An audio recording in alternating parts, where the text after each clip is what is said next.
Sisi. Sir. Ẹjọ́ ni wọ́n rò sílẹ̀. Ẹ̀sùn náà fi kàn ẹ́ lọ́tùn lósì yìí. Kí ló ṣe fẹ́ dìfẹ́ndà rẹ̀? Apáta pìtì. Ẹ ṣé mo dúpẹ́ púpọ̀ lọ́wọ́ yín. Kò ní bàjẹ́ fún yín láíláí. Olórí oko wa. Inú mi dùn bẹ́ẹ̀ ṣe béèrè pé kí n sọ wọ́n yẹn. Ṣé láwọn méjì alábòsí ayé àtọ̀run ni wọ́n? Àdùnní tí wọ́n ń pariwo yìí. Àdùnní ò yẹ kó jẹ́ celebrity. Ẹranko gbà lọ́mọbìnrin yẹn. Bẹ́ẹ̀ ni, òótọ́ ni. Program head of costume ni ìyàwó onígèlè. Wọ́n bá wá síbi iṣẹ́. Wọ́n tètè dé rárá ni. Wọ́n wá rán Kiekie lóòótọ́. Kiekie dẹ̀ wá jíṣẹ́. Bó ṣe dárúkọ Àdùnní Adebayo, mo láìdùn nìkan bẹ́ẹ̀ ṣé wọ́n mo la gan.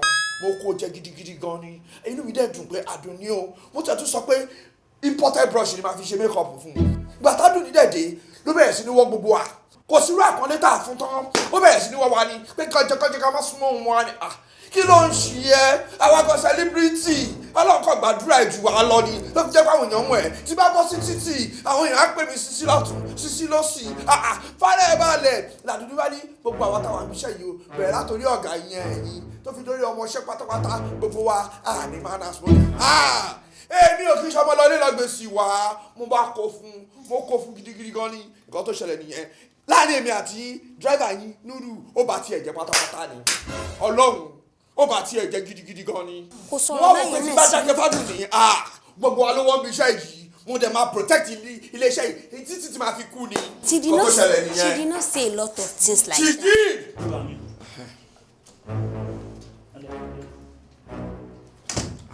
Ṣé wọ́n ní ká ẹjọ́ kan ni? Orí gbogbo àtàǹtì ló dé fẹ́ ó gọ̀ ọ́. Gbogbo wa dúró ìwọ nìkan ló fẹ́ jù. Adúrú mi mo dìde sí ìbàyí mi ò jókòó.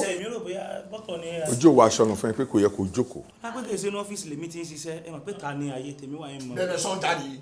Shut up. Shut up. Kò ní manners àwọn Malians. Kí ló mọ̀ nípa ọ̀rọ̀ Àdùnní? Èmi ò tiẹ̀ mọ̀ pé padà béèrè torí èmi fẹ́ sọ di content ni o tí ń ṣe bí Kúnlé Àfọ́dù ṣe máa ṣe content yẹn tí ń lé audio sí. Yes sir, ṣe rí tí ẹ bá ṣe pé celebrity ti gbọ̀pọ̀ kò yẹ k'Àdùnní ó jẹ́ celebrity rárá gbogbo apátápátá ló sọ̀rọ̀ sí iléeṣẹ́ ọbẹ̀ mẹ́nu bọ̀dọ̀ yín gan o ọ sọ̀rọ̀ sí gbogbo ọ sọ̀rọ̀ débi pé kódà ọ̀ràn mi pé mo bóun fọ mọ́tò o. Yes sir, ṣé kí n mọ́ tàn yín èmi fọ mọ́tò yín ìrì money deal ni máa ń fọ mọ́tò yín. Àdùnní Adéwà ní kí èmi o kémi ò fọ mọ́tò ó ní kí n fọnú kí n fẹ̀yìn kí n tún fọ táyà mo ní lémi ṣùgbọ́n yes sir mo wá ro ti yín bàbá dáadáa ọ̀gá mi tí ni mo rò tí ẹ bá ṣe bẹ́ẹ̀ mo mèsì tó yẹ fún ẹ sí pọ̀ lẹ́nu mi ṣùgbọ́n gbogbo bí tí ò yẹ ronú dé tí mo ti ronú dé ti pẹ́ lọ́jọ́ ronú dé. Àsùnkún rojọ́ ilé ló ń tú sa ilé ó fẹ́ tú lé ní ó fẹ́ tú lé yín ni. Ṣé ó nà ẹ ni? Ọ̀rọ̀ náà sọ fún wọn kéèyàn jẹ́ rí kéèyàn lù mí ó fẹ́ mi ju kéèyàn sọ̀rọ̀ fún mi. Ọ̀dà. Ẹ lọ́ máa fún mi lábẹ́ ẹjẹ́ ń fún mi ẹkún mi. Ojú wo ló ń fún bíbá kó stop kàtìkàtì ẹ yẹn. Lọ́dọ̀ àṣejù ẹ̀kọ́ jù jáde. Mo fẹ́ fún mi ẹkún mi sí sáà. Kí ni ìwọ rí sọ sọ́tọ̀ ọ̀rọ̀ tó wà lẹ̀? Sir, ṣé bẹ́ẹ̀ mi mú contrary opinion sí gbogbo tí wọ́n sọ yẹn. Àdùnní èèyàn gidi ni. Àwọn mẹ́tẹ̀ẹ̀ta ò ṣáà lè parọ́ sá. In fact, ó wà quiet, ó pọ́n gbogbo wa ní bó ṣe ó ń kí wa Ayé o. Àwọn mẹ́tẹ̀ẹ̀ta ò ṣáà lè parọ́ sá táwọn méjì gbà tẹ̀ jónírọ́ àgbàlagbà ni mí I can't lie. Bẹ́ẹ̀ náà ni. Sir, aláṣejù ni Sisi àti Broda Nuru. Aláṣejù ni. Mr. Nuru. Olúwẹ̀rẹ̀ máa gbóòjò ládùú ọ̀rọ̀ tí wọ́n sọ sí yín so ẹ̀yin lè kó jẹ. Ṣé bí ẹni fẹ́ kí wíìgì yín wọ́n sọ sálẹ̀ tẹ́? Àdùnní gbùgàn. Nígbà wo ló sọ bẹ́ẹ̀? Ó ní wíìgì yín rùn kọ́ sọ fún mi pé wíìgì yín rùn. Alábòsí làwọn èèyàn ṣe alábòsí làwọn ẹ̀dá. Àwọn ará òótọ́ ọ̀rọ̀ máa sọ. Mo ti gbọ́. Àgbàlagbà ìwọ wà bí iṣẹ́ ẹ̀ àbí? Antinata ni mo lọ fún sá. Antinata? Bẹ́ẹ̀ni sá. Oyún oṣù mélòó ló ní? Ọmọ yín ni your daughter ọmọ yín ló. Ọmọ mi ìwọ náà ọmọ mi. Ọmọ mi ọmọ yín. My daughter your daughter.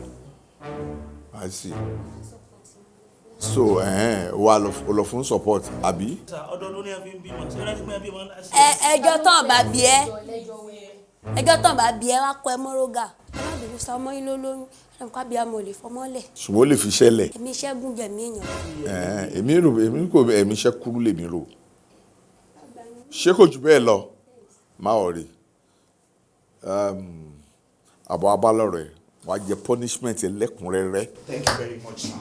Ẹ má jẹ́ kó lọ scot free. Ọlọ́run ó yẹ kó jìyà ẹ̀ṣẹ̀ yẹn. Ó yẹ kó jìyà ẹ̀ṣẹ̀ yẹn. jẹ́ ń gbọ́dọ̀ ọ̀rọ̀ ẹ̀ṣẹ̀ ni nonsense mo ti gbọ́ gbogbo nǹkan tí everybody yín sọ ó yá ẹ padà sẹ́nu iṣẹ́ yín gbogbo yín. wọ́n ní kẹ́ máa lọ kẹ́ jáde. bá síta rubbish ẹ ṣàṣe nǹkan tẹ́ máa. ó ti dúró kó wá fún mi lọ́rọ̀ sọ. ok sir ok ẹ má bínú sir. ọ̀gá tí wọ́n lọ́wọ́ àwọn lọ lé ní kò tó rí bí àlùbọ́sà kọ́. ọ̀gá iléeṣẹ́ yóò ní dàrú o sẹ́rí àmẹ́yẹ àwọn àṣírí tí ń bẹ iléeṣẹ́ tí wọ́n ń tú sí mi lọ́wọ́ ṣùgbọ́n ẹ fún mi ń chance láti sọ̀rọ̀ sẹ́rí ìyá wa mílíọ̀nù kábàáhùn tó wọlé sí nísìn ẹ mójútó àìmọye àwọn nǹkan tó yẹ pé tójòjò rẹ̀ ti máa ń ṣe ọ̀dà torí kí n má parọ́ fún yín Àdùnní ó sọ̀rọ̀ sí gbogbo wa kódà ó fẹ́ mẹ́nu bá yín kan nǹkan fẹ́ dá iléeṣẹ́ ìrú ni yẹ́sà tí yín lè mi ṣe o Àdùnní èyí ṣe eku rẹ̀ nǹkan tó sọ. olófòfó àtàlábòsí ni ó yá jáde. ọkọ ti di ìwà àṣàbí. máa lọ.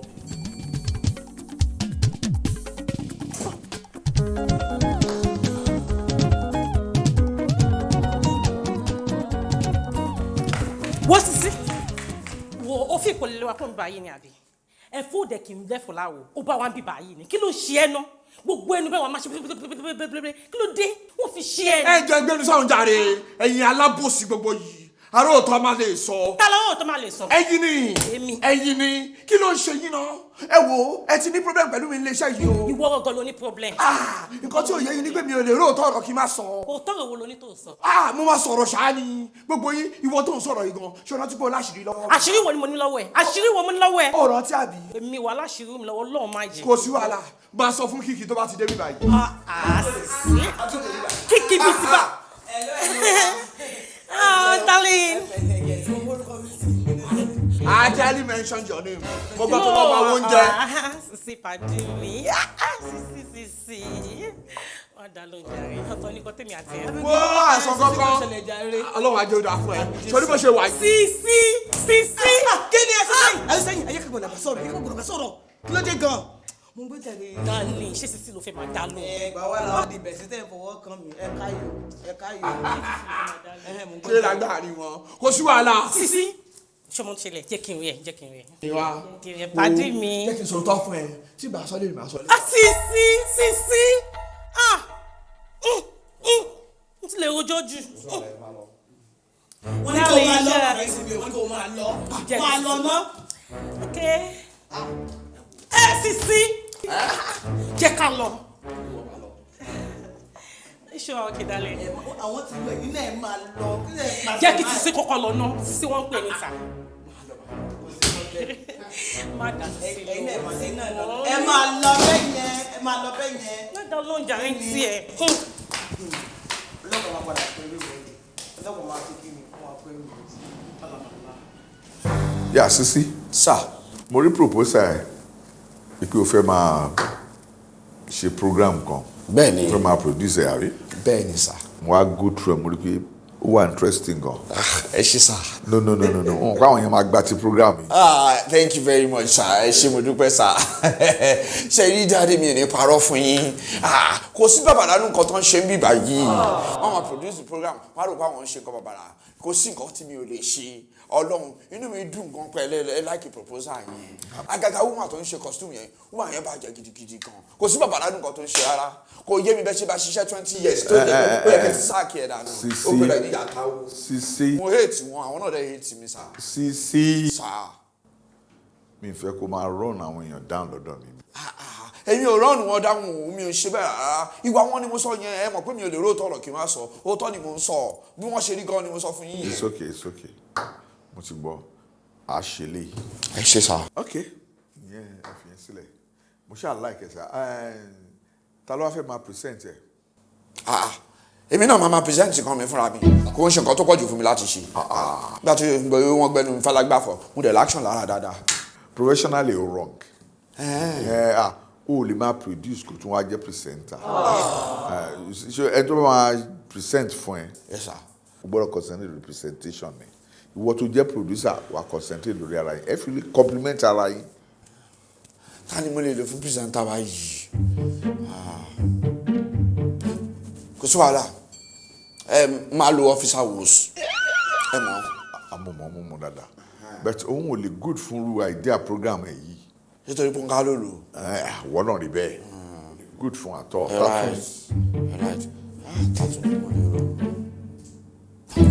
máa lo Yano network. Sisi báwo ló ṣe ń ronú yìí Yano network as a presenter ibi tẹ́ ti ń ṣàlàyé ọ̀rọ̀ fúnra yín ní gbogbo ọjọ́ máa lọ tán lóye fẹ́ gbọ́n nǹkan táwọn ará lé ń wí. mo tọ́ lẹ sọ wọ́n máa yẹn san lórí gan kò ń gbọ́ràn.